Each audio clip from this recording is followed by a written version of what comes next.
Mo, first off, let me congratulate you for being a WWAAC National Spotlight honoree. We are so pleased to be able to speak with you and go behind the scenes and find out what made you the man who you are today. So thank you so much for agreeing to do this. Thank you. And first off, let's go back. I understand that you were born in Pakistan. Tell me about your childhood growing up there, please. I had a very perfect childhood, if I could say it that way. I had a very loving family, parents, uh, three other siblings. And so I was going through the first 5-6 years. My dad, who's retired now, is a civil engineer. He worked on construction projects. So they're building huge dams. So I spent 6 years on one construction project and 8 years on another. And they had their own colonies, so to speak, where they had their own schools, and they were international. So 6 years was with an American company, and 8 years with an Italian and French joint venture. So I kind of grew up in a very international environment, even in Pakistan. And tell me about your mother and her influence. So she was very young when she died. I was only 14. But the impact she had on me is still there. She was a very clear thinker, a very strong woman. I have one simple story. I was sleeping at my grandmother's house, and it was an old house, and there was one area which was very dark, and there was a family a rumor that there's a ghost in there. And I was scared, and it was kind of almost late, 11 o'clock or something. And so she asked me, so why aren't you sleeping? And I said, I'm scared. She got up, grabbed my hand, and said, let's go. She didn't turn on the light. She said, let's walk to what you're scared of. And I got over my fear, and since then, I can walk through graveyards, and I don't have that fear, because if there is an issue or fear, what she taught me was just to go face it. Well, that's very powerful and very sweet. So tell me, so you lost your mom at 14, so basically your dad raised you from 14 on. What kind of impact did he have on your life? He actually, he did help. My grandparents helped him. My dad is a very simple, clear-cut thinker. He doesn't talk about other people. He just does his thing. He is very hands-on. So there are a lot of influences that I picked up. He never lectured me. He never told me what to do. He just did it, and I learned from that. Even to this day, he's 89. He lives with us. I can't remember when he either yelled at me or lectured me. There's only one time that I was maybe a little bit too, I guess, serious with my younger daughter, yelling at her or something. And he talked to me a little bit about that. They say, you don't yell at your sister. If you have an issue, you should talk to her. So other than that, I really, throughout my life, he's just set the example, but never really told me what to do. You did have the perfect life. I did. So if I went back and I talked to some of your elementary school teachers, would they tell me pretty much the same, that you were quiet, studious? What would they tell me? I don't think they'll say that. I did great on the exams, but I was not a good student in the class. Most of the time, I did my homework while the teacher was teaching, so I didn't have to do the homework when I was at home. I was very active in sports and stuff, so they will see me as a good student, but not very disciplined student. And let's talk about the political climate in Pakistan at the time that you were growing up. As a Japanese American, I was born shortly after World War II. I faced a lot of discrimination. What was it like for you in Pakistan? In Pakistan, I belong to kind of a majority group in Pakistan, so I didn't feel any discrimination based on that. Usually minorities end up experiencing that. So when I was in Pakistan, that was really not an issue. I think I shared with you that I did have a little bit of a challenge early childhood when I did experience impact of polio. So I could barely walk in the first few years of schooling. So that was a little tough time. But after I got over that with a lot of help from exercise and all that, I did not experience any other discrimination. That's amazing. I mean, you just don't limp. You really did get over that. I did. I swam a lot, and I joined a club for boxing. That's where I ended up getting a lot of exercise, and that helped. Boxing, well, I guess you were not bullied then. After that, no. So tell me, when did you move to the U.S. and why?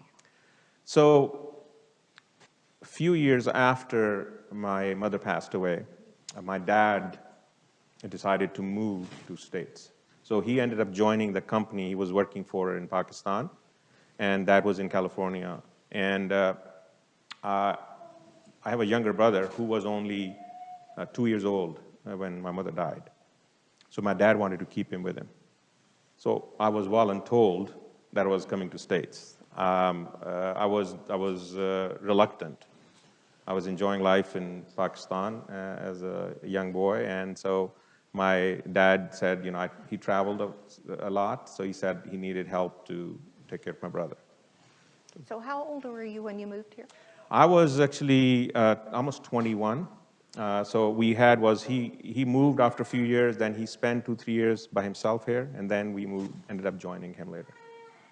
So what was it like, the transitioning, moving from Pakistan to the U.S.? Actually, it was a very interesting, I went through multiple phases. First of all, because I didn't voluntarily came, right? My dad encouraged me. So the first 6 months, I didn't like anything American. I wanted to go back to my friends, and so I was not a happy camper. But after that, I went through another 6 months. I didn't like anything Pakistani anymore. Whatever I saw in my environment around me, I felt, well, this is the right way to do things. What they did in Pakistan wasn't the right way. And then it took me a while to understand that both cultures have their own pluses and minuses, and you can't take each individual piece and compare and say this is better versus that. So I'd made peace with myself, and then more and more, as more time went by, I became more and more American and less Pakistani. So what they say is that immigrants can never be from one part of the world anymore. If you move from one country to another, you may become international, but you don't become just from one country. So I think I feel that. So how do you feel as a Pakistani American? Very blessed. I feel very lucky. I had very good childhood, very good background in Pakistan, but I do prefer life in America. I think I lucked out, even though I didn't want to come. I think this is one of the better places to live in the world. I travel a lot, and even with that travel, there are very few places in the world that I would rather live than in States. So I'm blessed.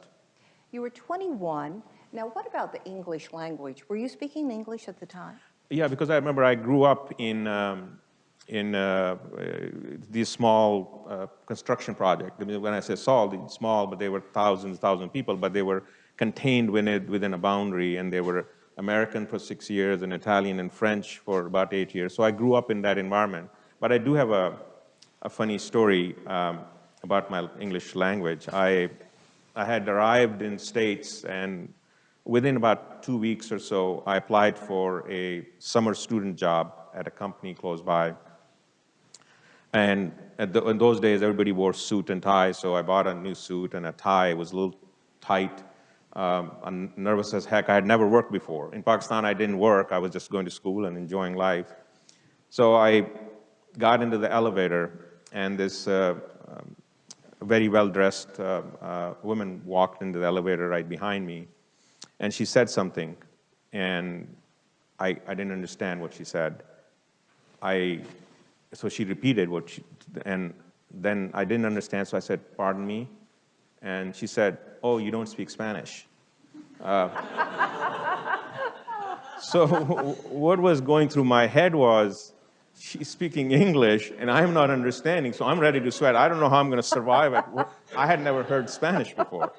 Oh, that's funny. So, yeah, but no, I didn't. I had some adjustments because of accent and different local terminologies and stuff. But other than that, I got very comfortable pretty quick.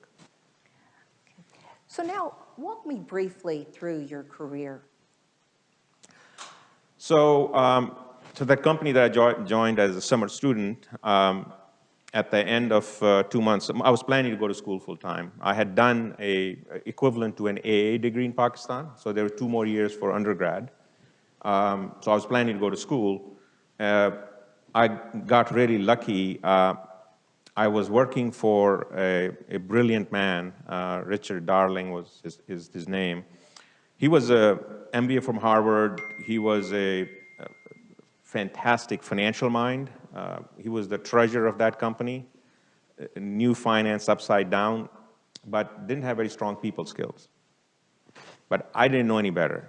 So I learned from him, and even when he was most probably insulting me, it didn't even register. But I picked up a lot. And so at the end of 2 months, and maybe because other people couldn't work with him or something, the company offered me a full-time job, and they said they would pay for my education, and I could take classes even in the afternoons. So I stayed with them, did my bachelor's in accounting, and that started working on my MBA. And during this time, I ended up taking a couple of other jobs within that company. But I realized that if I was going to move where I wanted to go career-wise, I wanted to get certified, become a CPA. So I ended up leaving that company, Guy F. Atkinson, and joined KPMG. Actually, career-wise, that was a tough decision because I literally took 30% pay cut to what I was getting to go work for KPMG. I think at that point it was a tough decision, but in hindsight, it worked out for me because it helped me my career rest of the time. So I stayed with KPMG for about 3.5 years. By the way, that company had given me leave of absence. I was supposed to, after finishing my CPA work, was supposed to go back to them. And I did go talk to them, but the opportunities they have didn't line up with the background I had developed with KPMG. So I ended up joining Dole Packaged Foods. It's going to get a little long because I moved around and worked for 9 other companies before I landed with UPS. So the entry, that I'm going to skip some of the companies, but I worked for a high level with Ford Motor Company, with Mellon Bank. I was the CFO of their leasing operations. I worked for Sega Video Games. I was doing the business development and business planning processes for them. And then Mellon Bank actually created a new subsidiary in Michigan. And they asked me to be the CEO of that company. It was a startup company working with Ford and GM to finance their IT equipment. It was a Mellon Bank had a 40% interest, and 3 other smaller banks had the rest of the 60%. I was with them for about 6 months, so we had moved from San Francisco to Detroit. And I was having some problems with Ford not funding as much as they had committed to us. So I wanted to sue them, and the board of that company didn't want me to sue them because Mellon Bank had a huge relationship with Ford. To make a long story short, it's the same time that I got a call from a person who had worked with me in prior company, who was the CFO of Fritz Company in San Francisco. So I ended up going back to Fritz, and then UPS knocked on the door within 3 months of me joining Fritz, and I ended up with UPS after the acquisition. So you're a numbers guy. Your father was an engineer. So where did this come from? Have you always just been good with numbers? I am good with numbers, but my dad and this may be my biased opinion, engineers think much more in a structured way. And I think outside of the box occasionally, so that's the difference between me and my dad. He did want me to become an engineer, but that was never my interest. And business side always interested me. And accounting and finance, in my mind, is the language of the business. It's, if you understand that, you can understand the business. So I've always enjoyed it. Obviously, you're very successful, but how do you personally define success, Mo? Very good question. It's not one thing. It's the overall balance in life. It's the family. It's the friends. It's the community. But it also work. It's not the level you have. It's how you add value and how you enjoy it. All those things. If I'm successful in just one side and I'm paying a big price on the other side, then I will not call that success. So it's on all different facets. If you do well in all of them, then in my mind, you're successful. And do you feel like you are? I'm definitely very lucky and blessed that I feel that way. Wonderful. So let's talk about your strengths. You obviously have so many, but tell me, what is one of your biggest strengths that propels you so much in business? I think it's curiosity. Really? Oh, that's interesting. I want to not just understand at the surface level. I really want to understand what's causing it, what's driving it. And to me, if you understand something, first of all, you can address the issues with it. You can take it to the next level. So as I said, for anybody to be successful, they have a lot of different things. But for me, ability to inquire and learn new things and continue to grow, that to me is the most important thing. You have obviously made a positive impact in so many different companies that you've worked with. So what would you think is your biggest positive impact or influence that you've made on the job? Considering I've worked for almost 35 years, thinking about just one thing is a challenge. I'll give you two then. Okay. No, I mean, I think I'll just go with my current role. I'm very lucky to work for a very, very ethical company where we know we need to do, and we always try to do the right thing. I think that fits with my character, that I enjoy that even if you have to make a tough call, to make the right call.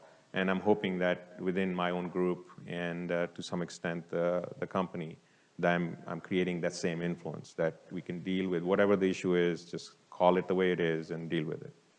And I know this segues into what you just said, but tell me about your personal leadership style and how people would talk about you as a manager. Some of them are not going to be very positive. I challenge everybody in my team. At least that's the way I see it. So anybody who's coming to come up with a proposal, an idea, the people who have worked with me, and some of them are in the room, they know that I'm going to take the other side. I'm going to question, challenge the heck out of them as to if this is the right answer. And that's the way I learn, and I'm hoping they are learning also the same way, that we looked at the issue from all different angles. So I'm open to ideas, but I need ideas with substance. I need logic, arguments. So jokingly, somebody in this room has used this term, so I'll just say it. Anytime they've come to me and reviewed something, they say, that person has been mowed. Great. So, but would being mowed, would you have said that you were fair? I believe so. I do try to do that. I try to balance it. I mean, I think they all know that when I'm questioning things, I'm trying to really get to the matter and get clarity. There's nothing personal. Now, but I have gotten feedback in the past that I don't compliment as much, and I've tried to work on it. I don't do as much small talk. I've gotten that feedback. So there are feedback that I get that I try to use that to work on it. So does this go back to maybe your first boss and the lack of people skills? You weren't I hope trained. not. I don't know. The people skill-wise, I feel very comfortable. I'm very open and transparent, and I feel I have a very good relationship with the people I work with. But I am, and that's something I continue to work on, is that I get, whatever the issue on hand is, I'm focused on that, rather than also the people that go with it. So maybe it is that. No, you're being very honest. But, throughout your career, you've just achieved so much. What would be your biggest achievement personally that you think you've had a success at? I think it's the achievement that if I could provide for my family the right way, provide my daughters the right education and right opportunities, and hopefully I've contributed to wherever I've worked in a positive way. I think there's no one standard that I can use, but I think it's on a day-to-day basis, am I contributing? Am I making UPS better? So that would be my goal. Do you have a role model? You mentioned Mr. Darling earlier, but... I don't have one role model. I learn from pretty much everybody. We do all have different strengths and weaknesses, and there is no perfect role model for me. And so I look at whatever different things people do that they do so well, and I try to learn from that. So different times, different people have been role models for just that specific thing. Mo, how do you deal with negative people? I do reasonably well.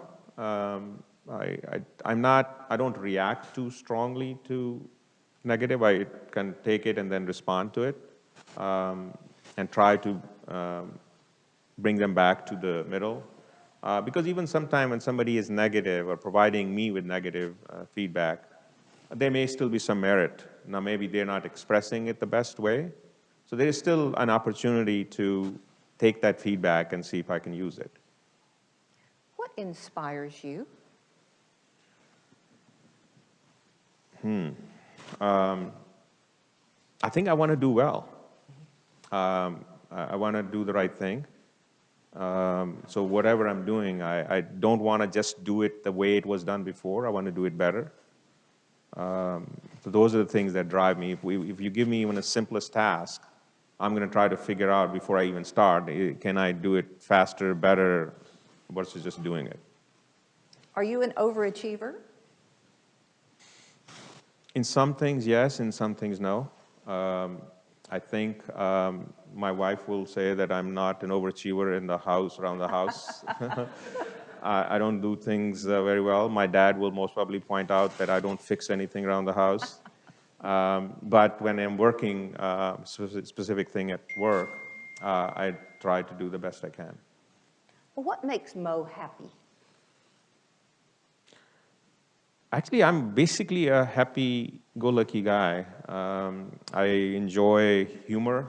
I enjoy science fiction. I enjoy just talking to people. In the sense of sports-wise, I enjoy that. I watch sports on television. Spending time with our grandson, spending time with my daughters and my wife and our friends. So those are all things that make me happy. And you have 2 daughters. 2 daughters. And I remember when we were here earlier in honoring Ron Chang, that was the morning that your daughter had delivered, and you were still helping us here. Yes, it was a memorable day. I think he was making too much noise, so she took him back. But yeah, no, that day was born, and he's brought a lot of joy to us. Do you consider yourself, Mo, a spiritual man?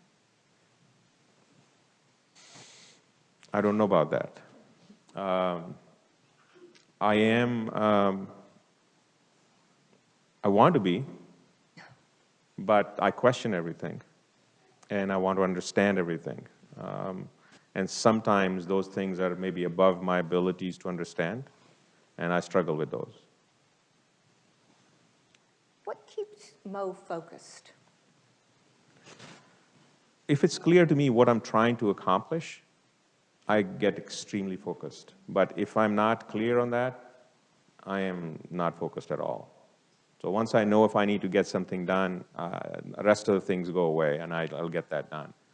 But if that's not clear, I'm basically a lazy person. I won't do anything.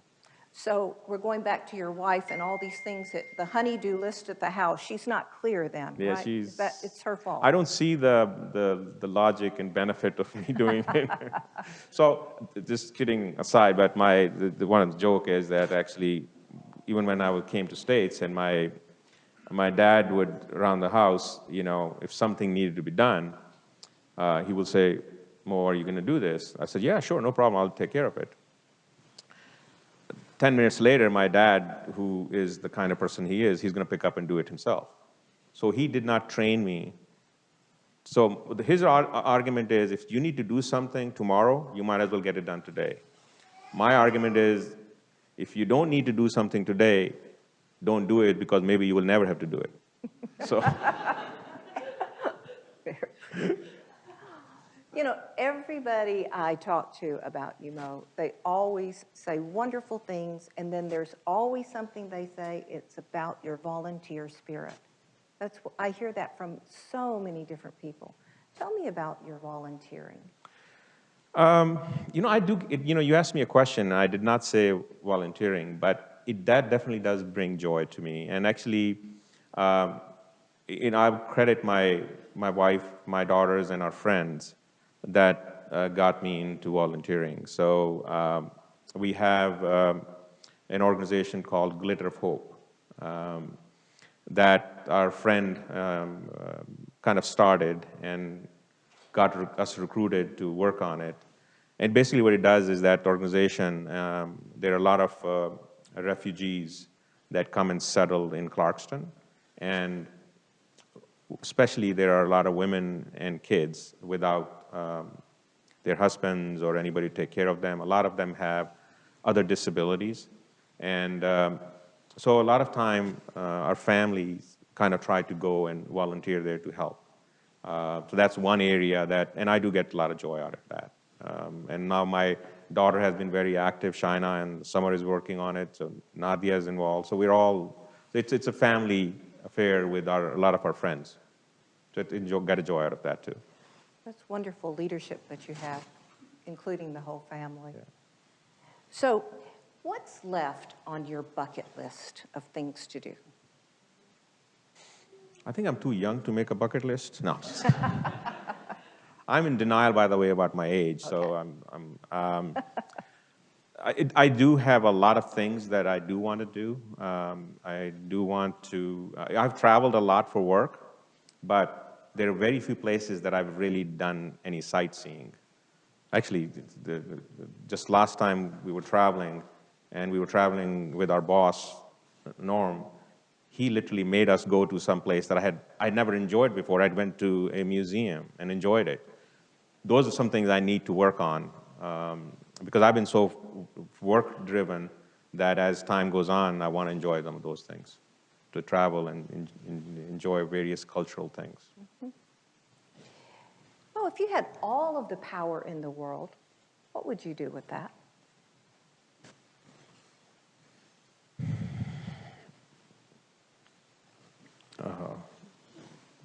I think there are movies on those things, but I think the best thing I could do it is that I would try to get more in the humanity, take the negative piece out, that destructive behavior, judgment of other people,